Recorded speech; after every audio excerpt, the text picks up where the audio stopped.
Schoenstatt father or sister who was working with the youth. This is when the Homeshrine symbols seem to come alive. For instance, Sister Erica's living shrine symbol is the rainbow, a sign of the covenant. She discovered her talent for drawing and painting, and now the rainbows that she had only colored with crayons became alive in her artwork with breathtaking oil and watercolors, as shown in her Blessed John Paul II portrait. Sister Sarah's symbol is the violet, and as she began to live out her shrine symbol, the flower garden blossomed with fragrant beauty. New interests in living out our individual ideas awoke in the heart of every family member, and this found an expression in many ways, such as in gardening and singing and writing music and poetry and shepherding our goats. Whenever the children were away from us on retreat or during difficult times, their home shrine symbol would be placed in their room shrines, and all of us would pray intently for them. Mother Teresa Admirable was truly educating us to seek the truth. Mother Mary needed to educate Steve and me too. As usual, this proved more difficult and took a lot longer than the children. I would hold Steve's home shrine symbol, the rock, and gaze at Mary, desiring that she teach me.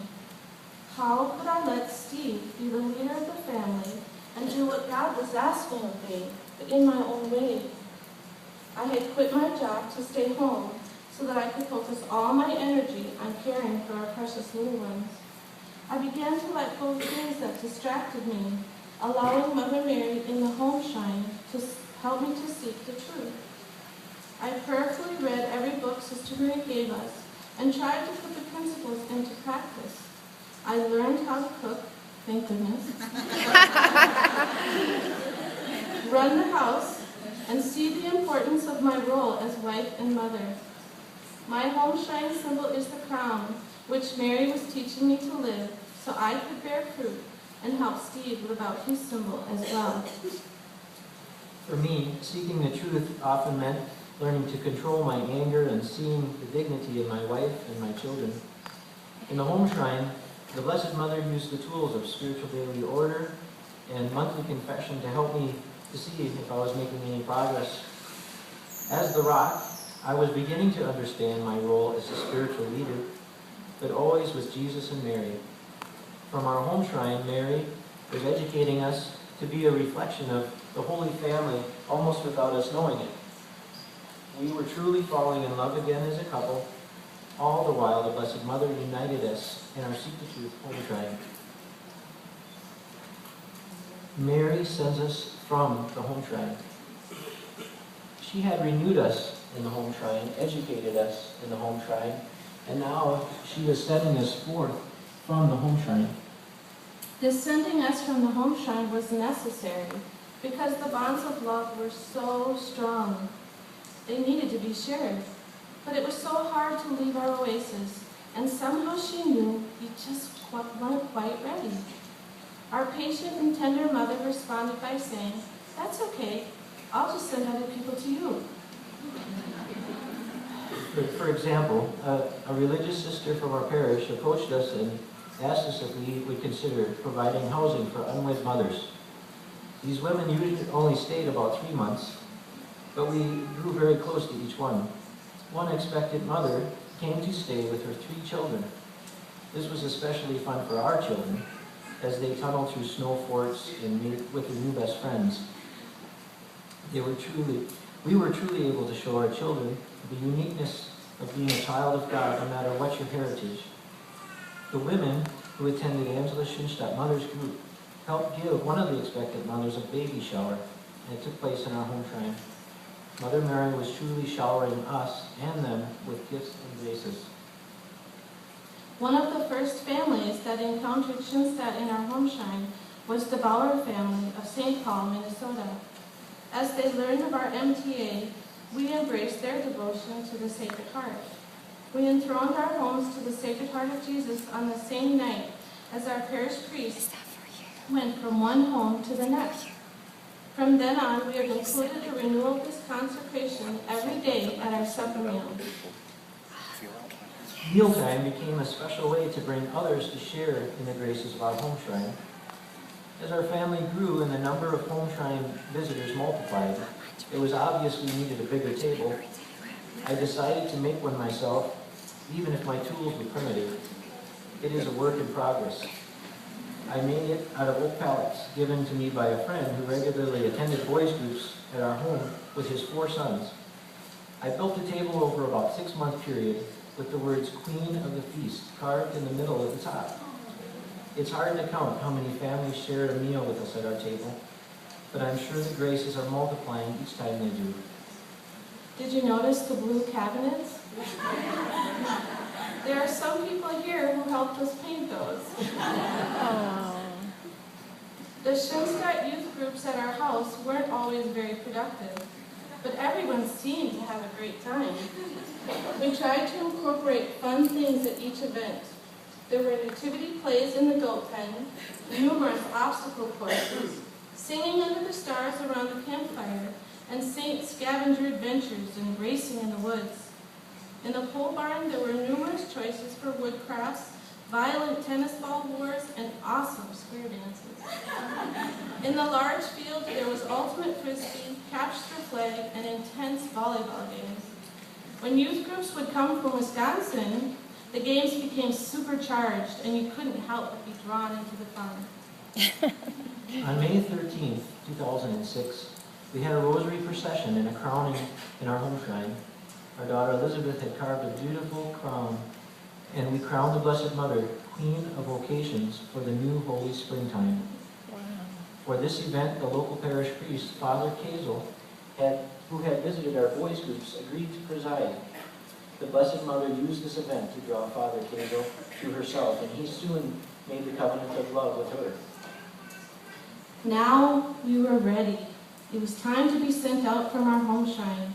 Over the next few years, Schoenstatt Covenant celebrations and Schoenstatt Family Sundays in St. Paul, Minnesota kept us really busy.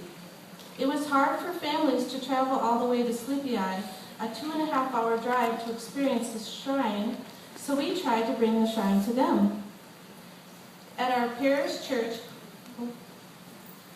Father Kazel would give a talk while we would lead the boys and girls groups.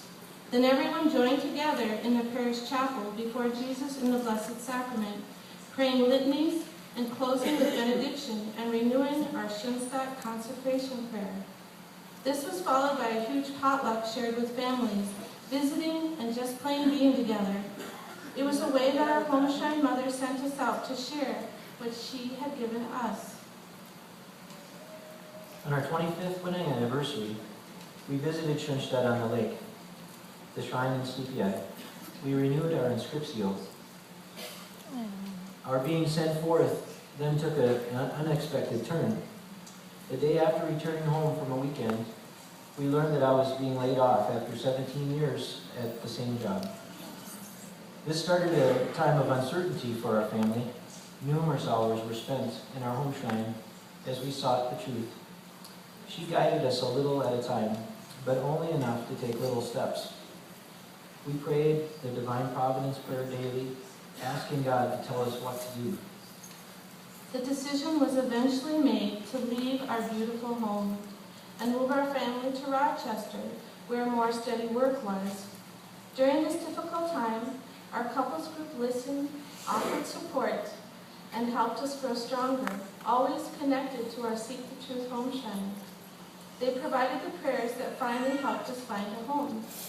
While trying to sell our house, we commuted 2 hours back and forth from Rochester to home every week. A soon-to-be special friend opened up her apartment to us, guided by the MTA in her home shrine, which is named Come to Me. As we searched for homes online, the first thing we looked for was the location of the home shrine, where we would put it in our new home. Secondly, was the dining room or kitchen big enough for a rather large table. Even our realtor began looking specifically for homes that fit our table. God finally showed us our house. And when it came time to move, we prayed that our children would not suffer or miss their home too much. Our capital of grace had been filled to the brim for them. In order to remind us that she was with us, she sent a Schoenstatt father to bless and spend the night in our new home on our very first night. A few days later came the words from Rachel I will never forget. Mama, how come it seems like we've always lived here? Thank you, Mama Mary. It has been 2 years now since we've moved to our new home, and we see God's providence unfolding daily. Our church, St. Joachim, is only 2 blocks from our home. We have Eucharistic adoration from Tuesday to Friday. We serve as family sacristans every Sunday morning, and together bring Holy Communion to the elderly and homebound. Most of them live in a nursing home that's directly behind us. We are on the route for Schoenstatt family members going from the shrine in Waukesha to the shrine in Sleepy Eye, so they can stop and visit our Homeshrine. Any of you too? It seems the Blessed Mother still wants to send us out, just now in different ways. With our renewal and education in hand, our family has been sent out from our Homeshrine to seek the truth in the covenant of love. We are so grateful that Divine Providence has chose to bring Father Kentenich here to unfold for us the ideal of the Nazareth family, an ideal that has been lived in everyday practical family life. Through this time of education and guidance of our families here, the world was blessed with the gift of the Homeshrine. As you can see, the Blessed Mother has renewed us as a couple and a family through our Homeshrine, educated us in our Homeshrine, and sent us forth from our Homeshrine to seek the truth. We're going to do a song in just a minute, but I wanted to explain.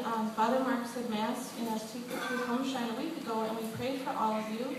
And this is our 18th anniversary of our Homeshrine, so it's kind of a special year, so I'm sure you're going to get lots of graces when we give you this. So after the song, we'll pass those out.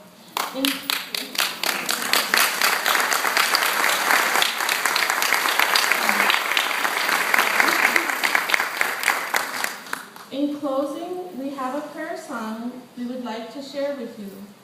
It was written by our daughter, Sister Sarah. We recorded each member of the family from 4 different locations. Our son Phil then mixed them and produced this recording all the way from Santiago, Chile. Wow. Beginning with our youngest child, Joseph, each child's symbol will be shown on the screen, but the verse will be sung by a different member of the family. Even though we are very far from each other, we still experience our family unity from our Seek the Truth Homeshrine. Beautiful.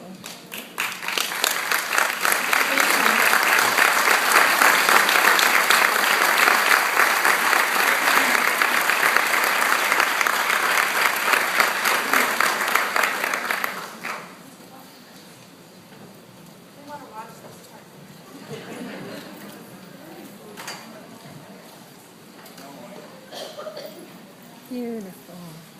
I don't sell nothing, I just give them away. So Oh, I'm going to give you my pay for email. postage. Yeah, I'll send out an email. I'll send out an email Monday morning, let you know what's all. Cause it's going to take me a little bit to Where do you go through it. put it on? 2 Well, I've got a YouTube thing, We'll but have to I exchange. put it on DVD. I'll give you my address, and I'll tell you where I put some of the stuff. But you probably have it more complete. Because my battery keeps dying, and I keep running out of memory. And then